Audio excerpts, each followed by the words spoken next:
Voin Donkey ID with a great spot right now in Torre Armada. Can move on down. Slip in between those gates down towards El Azahar. Pick up a nice high ground and work with that. 4MV on your screens. More than redeemed themselves coming into PMGC 2024. Earning over 100 points so far. A team with a following almost unlike any other. And they have made their mark here, earning 103 so far. They have found their feet, they have found that comeback, but in 5th place, there is a large gap to jump up, to be able to lift that trophy. And so many teams in their way to stop them. For the McLaren, there'll be one more pit stop. And they'll be closing the race out towards the top side of the table. Right now, RCB, that gap at 2 points extended by 1. Influence Rage still trying to make this one happen. D+ off that last game, 119 points. Lovely stuff. And Alpha 7 now in 11th. With a chance, actually, to get into the top 5. They have another good game. And if you've been an Alpha 7 fan for a long time, you know that Miramar is their stomping grounds. This is where the majority of their strong maps have come through. And it's why they have been so demonic at the end of some of these tournaments, because it comes down to these final 2 Miramars. Suddenly, Alpha 7 starts bringing something special out from the backpack. Let's hope they can keep that one unfurling. Keep that momentum going, because they are 50 points behind 1st place right now. It would need 2 back-to-back chicken dinners to see them towards the top of the tables. Not so for D+ Kia, though. They are a lot closer, just around the corner, in fact. Only 16 points behind. That is a closable gap. And to see a South Korean team lift that trophy, that would be brilliant for the region. It's been a long time coming. We've talked about South Korea as this constantly improving, developing region. It feels like we're seeing that finally being displayed here on the biggest stage in PUBG Mobile. In terms of internationals, that has certainly been the case for South Korea. Started off not great. D+, all right, changed the game. They did. And then since then, it has just been better and better and better. But this has been just a unreal tune-up in terms of capability, in terms of determination, in terms of stability, and within these teams. And I think you'll see D+ and DRX for some time to come now. Both very strong squads, and that's always a nice thing, not only having just that one team from your region, but having another as well that performs just as good.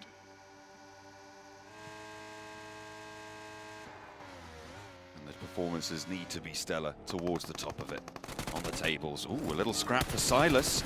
A little bit of danger. Wade straight on through the guild camp. And the rest of his team are actually not too close behind. So positions given away. Silas not overexposed. He finds some safety blank. Let's head on to over the stage to get a recap. Welcome back to Championship Sunday, and what would this entire event, this entire competition be without the fans? I am joined by Inan. Inan, how are you doing, buddy? You good? I'm good, thank you. How are you lot? All good? Yeah, we're great. You know, roaming around and seeing all of you guys is something that's, you know, it's the cherry on top of the cake for us. Now, where have you traveled from to come here? I'm actually based in London. I haven't traveled far, but because my background's Turkish, I've come to support Regnum Karabakh. Yes, you have. I love that. A local Sandstorm. How awesome. That's exactly what we like. You know, we like to have, you know, people supporting either from Turkey or from London. It's fantastic to see fans from all over the place. Now, can you tell us, what would it mean to you and the region for RCB to take the PMGC this year? It will mean a lot, absolutely, because I've been following Regnum Karabakh for nearly 2 years now, and they've been absolutely dominating the whole Turkish PUBG, and they've been dominating everything. But this would be meaning a lot to them because they're absolutely working so hard, and they're doing great so far. So it will be meaning a lot to people in Turkey, people who are supporting them all around the world. I mean, it wouldn't be the first title as well. It would be the second one, and it would prove that Turkey is up there with one of the best regions in the world in PUBG Mobile. They are. They're extremely strong, and we love to see it. But, you know, we've got a few more maps to go at this point in the competition. It's getting very tense. You could cut the tension with a knife in the XL arena. So for now, we're going to head back to you guys so we can continue Championship Sunday. The fans have been lifting up these teams to the performances that they have delivered upon, and we were wondering if RCB were going to go down there in a fight with Guild, but no team actually took a casualty during that interview. Yeah. I mean, Barney said you could cut the tension with a knife. I don't think so. The tension in that moment was like twisted steel. Goodness me. It is right down to the wire, but I think the crowd are trying to tell us something. I wonder who they're supporting right now. Doc on your screens. An unreal player leading his squad. It's plentiful points going forward. A 33-point game. A record-breaking game for 4MV. And expect no less from the Dockening. Stage 2, though, on the way very shortly. 15 seconds to go on this one. It's a small circle after this. We go stage 1, a lot of space to play with. Teams already in their vehicles. You can see RCB, you can see Influence Rage, all gearing up to step on the gas, and they absolutely will have to. We're heading out over toward the coastal side, over in El Azahar. It's a tough circle as well because a lot of that space on the eastern side is unplayable. That's cliffside. You've got a lot of that cliff in play there, you're right. It's going to cut out the east side. The hills around El Azahar as well are so difficult to move through. The center of the town sits in this massive valley between several different hills that surround it, which means it's basically impossible once teams have managed to entrench themselves on that position. I'm looking at who's going to be able to get the north side of this one, Blank. It's between Alpha 7 and Na'Vi right now as to who is going to take control there. But I think once they've been able to find that north edge could be really powerful for them into these next circles. Vicious up against Team Spirit. Nomi not quite with the squad yet, though. And it will be 3 players first to face for Team Spirit versus the Vicious. In awkward compounds, awkward spaces, good pre-fire from Kitsune, though. Will take down the first on Vicious, looking rather delicious for Team Spirit. But it could get a little bit pernicious here as continue to send players on in. Unfortunately, not quite enough to handle Team Spirit. Diminor and Brunozen, the 2 players, 1 up, 1 down. They do manage to find a shot through. That's actually Lorazin from Influence Rage to be able to thread a shot through, and a shotgun from Brunozen lands onto Nomi, down in the alleyway, flushed out as well. And Team Spirit, they were in control of the fight, but with 1 blow struck from Influence Rage, that all changes. Good shot, we'll find 1. But Effects is bleeding out in the process. It's a nice maneuver from Kitsune to get outside the window, get the flush on board. No more info gathering available, and likely to go for the res here. Effect is so close to being downed completely. They have to pick him up.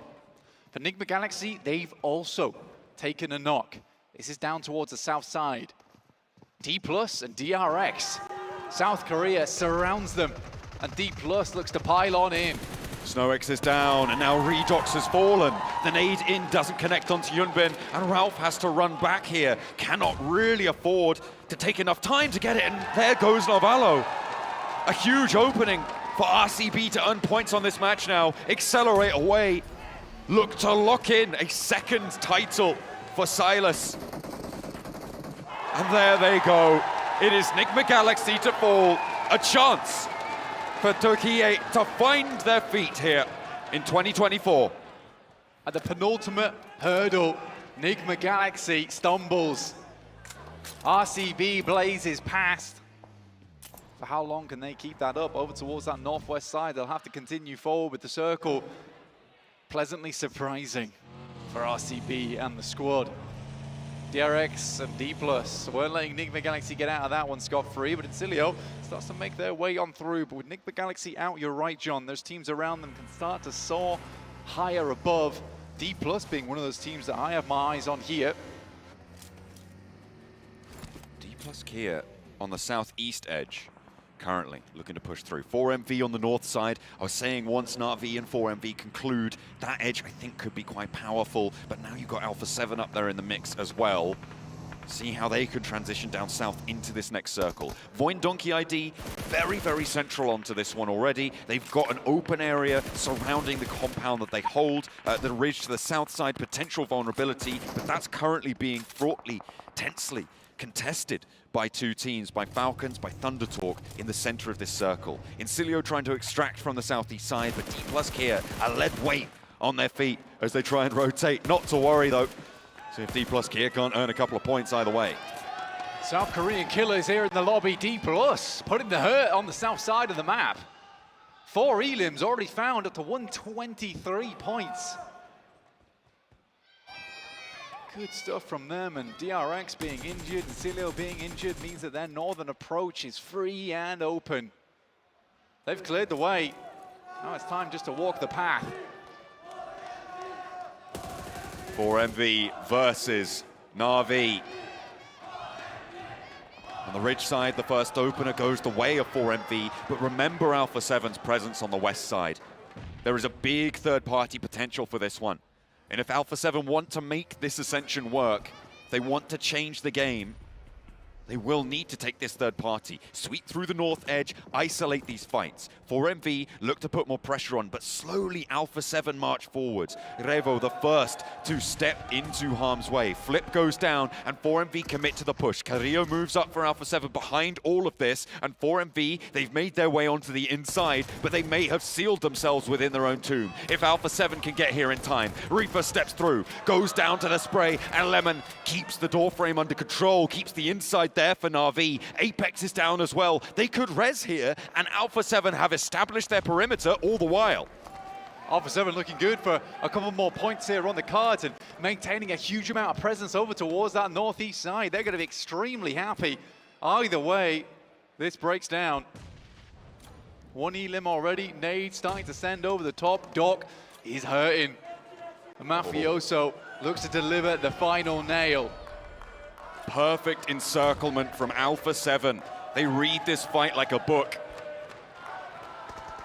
And they add these points to their tally with all too much gusto.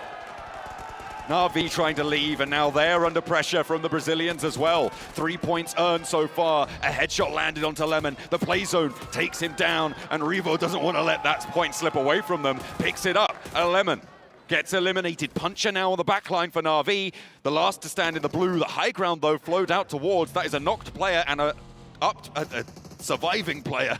Let's go with that. For Na'Vi up on the high ground, they can get that res and maybe get a little bit of an answer, but I don't think that they're going to be able to find it with the position that Alpha 7 hold over them. A really good result for the Brazilians on the north. Alpha 7 just going from good to better here inside this map. And Revo, to be fair to him, even though not been too high up in the lobby, he's been eviscerating the competition thus far, reminding them why he is the shotgun of Brazil. But RCB make their way on over on that eastern side to Alpha 7, have an inkling of what's going down. RCB, not the ones to find it. It's actually flipped from Na'Vi, who spots McGrellin on the way out. There's cover from the buggy, but it is slim to none. And with RCB, you're right, coming in from this western side, the ridgeline is exposed. Alpha 7, I think they're losing McGrellin here. Not really too much to do about it, but two players looking for an answer, moving up the side of the cliff in the vehicle, trying to scramble their way back to Na'Vi and put the pressure on even further. Turn the screws to them. But all three of these Na'Vi players have somehow made it out blank. I don't know how that's possible, but the resilience shown there from Na'Vi is nothing short of extraordinary. TJB up against Guild. Jakey doing a pretty good job. Himself in at Triple S, gets a lot of shots and longs now, has to deal with the short end of the stick down towards this south side. The player gets right up in his face. And now he looks to finish.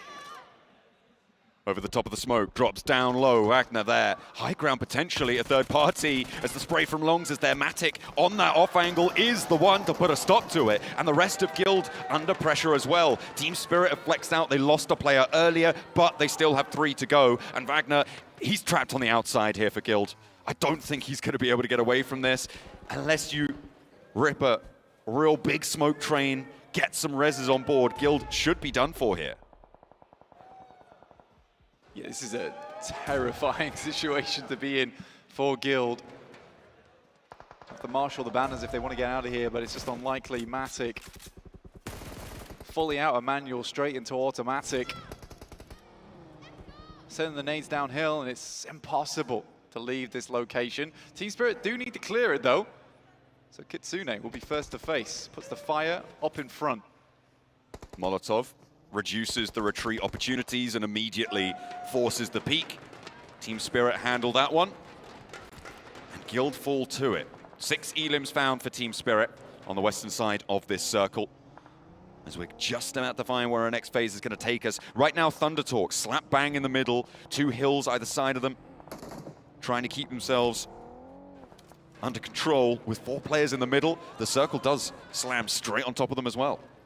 Thunder Talk have a very big opportunity now. For RCB, maybe it was a missed window, which was Alpha 7 and Na'Vi, and I think it was more the fact that somehow, some way, Na'Vi is able to pick themselves up to their feet, looking fairly zombie-like. Keep on walking forward. They do make it into the circle. But now RCB has to clear. They want to play over towards that eastern side, which is the only really feasible approach for them.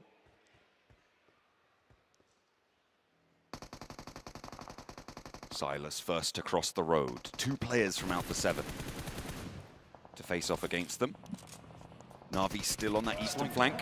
Silas spotted, and that is, you're right, from Voindonki on the southwest edge of this fight. This scrap is going the way of Alpha 7, though. Dips out into the blue for a long time. Carrillo takes a lot of damage from it, takes a round as well, but will just about stay alive for a moment longer. Outside, he does find the knock, but it's Vexy with the Maxi 14. Hitting hard, and Alpha 7 fall to it. Sara, the lone samurai, now needs to go on by himself. Time to get some more points. He doesn't know that Enigma Galaxy's out, but he just needs to live. But this is a hard place to do it from. Voindonki ID likely will have information. He's got no vehicle to work with until he spots a monster truck right inside his way. He'll need that bad boy going forward. Sends it out, tons of damage pouring over towards him, though. How much longer can he live? And Na'Vi should have sightlines on this. It's Voindonki, though, who are peppering the edge of this monster truck. I don't think it gets away. You can see it starting to burst into flames. And under the bonnet, that's far from healthy, will no longer be operable. And Sara is trapped, but he's in the zone. He is in just about the north side of this zone and will be safe for just a moment longer.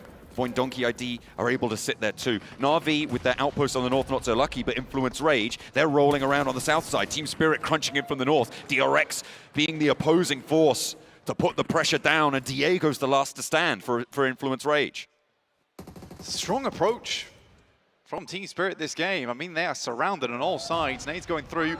Good one over the top side there from DRX.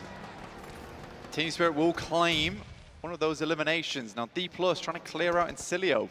Still with 4 players alive though, John. 4 eliminations. This could turn out to be a good game for them. Angling themselves closer and closer to the top 2. It depends on how far Sara can go. With Incilio going down, the placements are going to start to add up now. It's D+ here, 5 eliminations. Slowly approaching. They were 16 points behind the top spot at the start of this match. They are slowly eating into that lead. Na'Vi take a knock, and that actually goes over to D+ here as well. Puncher, I don't think he's getting back up, with Chips moving into position, flanking out to the east side there. Goes out wide and has the cover. Next circle comes through, and we'll see where it takes us. Again, slam straight on top of Thunder Talk. For RCB, actually not that terrible. This forces Voindonki ID to move forward, but again, RCB, Sara's got nothing to work with, no vehicle. The pad on down towards the circle here. Has to hope more teams go out on the outside. Top 5 would be ideal. It's not going to be a huge amount of points, but D+ also need to go down for them. Like the boys are saying, I think it is going to be down to the final map. Certainly all to play for. The roll-up from Na'Vi, not going according to plan, not quite. Thundertalk able to hold it. 4 elims found, and they will go down there. Thundertalk hold the center, and they keep 4 players alive, but they've had to regroup to the same side of the road blank. There could be an opening. For Thundertalk, it's a good hold. Very good hold. Difficult buildings to work against as well. Good crossfire they held in that location. Team Spirit trying to get away. Zeta with that P90. A fearsome sight over any ridgeline. Hitting them with the monster over the hill. As Kitsune launches a nade, bounces back off the tree, unfortunately, protected by the boughs of it. And not going to be able to connect that first attempt. Team Spirit down to 2 players, but Razak's been spotted. That's the off angle. That's Sara, I think, from RCB, the last player to go on out wide. But now attention has been drawn their way. And I don't know how much further Sara can get into this. Pretty much has to push over towards the east here. With Na'Vi going down, it actually exposed a lot of space over towards that northeast side, but Nolbu, always the front line of the spear, moves forward, but it's Vexy once again. The Maxi 14 inside of his hands is devilish, to say the least. But he's been spotted. Vexy does go down, and it's D+ Kia, who now have not got RCB to extend their lead ahead of them. RCB falling in 7th place, low placements, low eliminations here, a definite window of opportunity from the east side, relatively uncontested. They will look to open up the thrusters now. 8 elimination game from Team Spirit. Not bad at all, honestly, considering that they were fully surrounded. Massive standoff between them and a fair few other squads, but it is D+. All eyes on them at the moment. One of the few teams towards the top side of the table that has that chance to chase. Right now, they control a lot of the eastern side, but they may have just met some of their South Korean brethren over towards the west. Osal comes flying in to assist Chips, Favian, Nolbu on the back line. With the standoff not favorable for D+ Kia, they're reinforcing. You could see Nolbu and Favian moving a little bit closer down to the south. The next circle's going to pop as well as this fight unfurls. As Nolbu moves up to that high ground, it goes over to Thundertalk again on the circle shift. So it will be a contest for these buildings. And how firmly can they hold their grasp around them? That's the question for the team from PEL. 5 eliminations found on their side already. Meanwhile, D+ Kia, they seem to have forced DRX to go for the crash first. Or are they trying to leapfrog this? This is a big rotate coming through from DRX. They're now ahead of D+ Kia. Can they stop them here? Favian cannot. Front side, get the nades out. Shotgun in hand from Nolbu. Has to send back. The spear blunted at the front. Swatted aside. This is a real big rotate, a real big play from DRX. Nolbu hasn't been flushed just yet, but Kaiksei's putting the nades down, trying to land them. An income Voindonkey ID, potential respite for D+ Kia as Voindonkey ID from Indonesia move over to the north side of this circle and try and put pressure on. DRX can no longer freely peek over these ridgelines, can no longer get into position, and this is exactly why Kaiksei takes so much damage and he can't freely move anymore. Now Voindonkey's not happy about this. They move in. They're here to lay down the law. They find the last player there from Team Spirit. 8 eliminations, 6th place. Voindonkey ID looking to take this game further. 5 elims in their hands, and they've got a chokehold over DRX and D+. The east side hills. The target for the Falcons as they try and descend. Down the hill they go, trying to careen their way into the buildings and actually making it successfully to some cover in the next circle. a little defilade to keep them safe, a little bit more time to play with. In the meantime, D+ Kia did take a knock from Donkey ID. But that should be resable just about. Razak moving the McLaren out from the blue here. Next circle into stage A, and Thunder Talks once again eating good tonight. Razak looks to finish off Falcons. They can get behind them, potentially take control of the western building, because Thunder Talks smartly have regrouped, and Donkey goes for a big old swing. And King is able to meet it blow for blow. Razor goes down, it's torn apart. High chiming in as well. 2 more points added to the tally for the Thunder Talk. And Donkey ID shredded down to 2, but they make their way down to the roadside. This might have been a mistake from Donkey ID. You understand the thought process. That's why I try swing on by, but Thunder Talk's way too accurate in that moment. D+ though, and DRX get to reaggress. Now that the annoying fly to the side has been dealt with, and they're going to go for it again. The Donkeys on their march out. I don't think so. I do not think so. The last rollout for Vexy, somehow staying safe. Big old question mark on that, finally on the hop in. Spotted by King. And now the top of the hill, it's getting hot as well. D+ Kia able to win out the fight against DRX. And with 2 players down, they can res, they're not under threat, but High Flex is out now. 10 elims found for the Thunder Talks. And goodness me, what a lot of pressure onto D+ Kia. They found more elims now, they can get more placements out of this game. Somehow Icy's still alive for Falcons, but a 3rd place guaranteed for South Korea. This is a huge game from D+. After the opportunity was given to them, after the door was opened, they've firmly taken it in their hands. They will pick up Icy. This is a slick game indeed from D+. Now looking down towards Thunder Talk. 10 elims on either side. But look at the stock of utility for Thunder Talk. At the top of the screen, you can see 15 smoke grenades, 18 frags. And D+ Kia a little bit more low on supplies. They'll launch in from the high ground and actually may be able to sweep towards the middle of this circle blank because it's closing, but it might not matter. Nolbu down, and for Thunder Talk, this ain't no talk, this is an argument. For YPEL, it's such a strong region still. Oh. Shin goes down, and D+ on the side, still on the grind. Fabian will pick up Shing. Start to work the issue, a full reset on the level 3, on the helmet and the vest. Up goes AJ, dangerous positioning. Nade could be good, airburst strong. Oh, big. It's 1, it's a 2nd. It's all down to Fabian.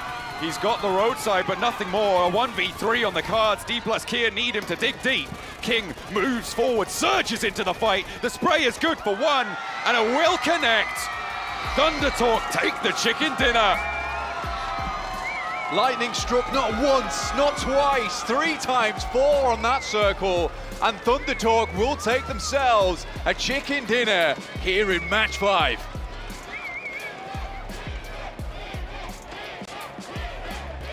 Finally, China steps up and gets a big win here for Thunder Talk. But to be honest, all of our talk is really focused on D+ here, having a phenomenal match with a good amount of eliminations. I think finishing around 10 plus the 6 points of placements, getting themselves 16 points and keep themselves in reach of that trophy. Such an important game for D+ Kia. This is going to be their one opportunity if they wanted to keep competing with Nigma Galaxy and Regnum Karya Bra. And their rotation from Impala, hugging the coastal line onto the east, playing northeast of El Azahar.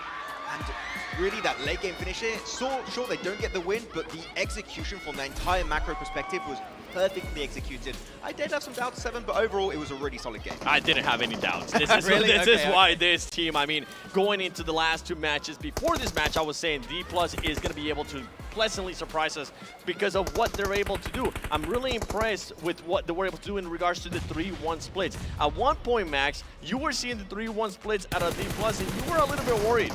Yeah, I was a little bit worried they were getting too close to DRX and Influence Rage, but I think that themselves understood, okay, we're maybe a little bit too close to the competition here in the city of El Azahar. We're going to just hold our position, wait for the circle, and then they go east, and they clear Incilio, they clear Na'Vi. They're just on a complete path of destruction to the east, and then claim 50% of the circle. And for D+, not even after that, the way that they were able to just fully control the east of that circle. On top of that, continuing on that 3-1 split, they had Nobu being able to get some off angles. So far, this team is looking like a champion caliber team, Jason. Well, I'm hoping these 4 points they just lost out on against Thundertalk doesn't come back to bite them, because that was a great push you were saying, Max, going up that ridge, using that to their advantage with the help of the smokes to actually win the game for Thundertalk. I can't really fault D+ Kia for that position and that second place, because they tried to send Fabian down the hill behind that crate to get an off angle onto Thundertalk, which is great, but instantly Thundertalk understood, wait, that's an off angle. If we hug the side of the circle, they can't quite see us.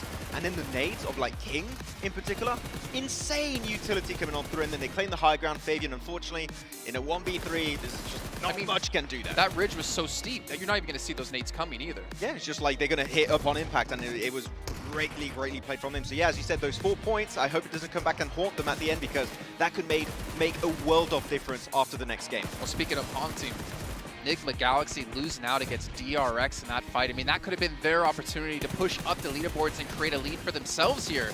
The DRX really saving it for their sister team for D+. I'm a little bit scared, especially with Enigma Galaxy. That is back-to-back matches. You can see that it doesn't go their way in regards to the fights. The first one, in regards to the last Erangel, Snowix was able to kind of save face, right? Damage control by being able to get all those placement points. But on this one,